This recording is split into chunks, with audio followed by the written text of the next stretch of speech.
Libangan noon, tradisyonal na laro tulad ng tumbang preso at luksong baka.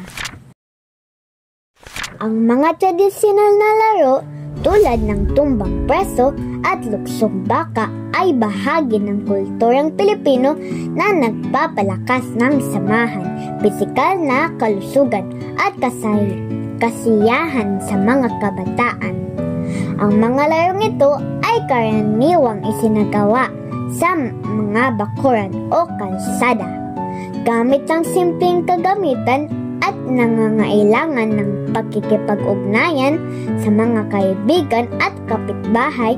Ayon sa National Museum of the Philippines, ang mga larong ito ay nagpapakita ng kasaysayan, bilis at koordinasyon ng mga manlalaro.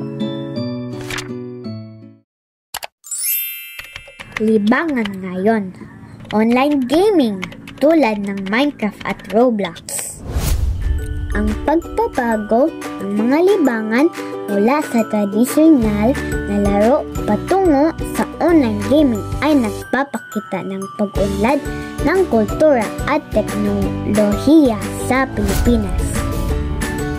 Gayunpaman, mahalaga pa rin na balansehin ang paggamit ng teknolohiya at ang pagpapanatili ng mga tradisyonal na kaugalian na nagpapalakas ng samahan at pagkakaisa sa komunidad.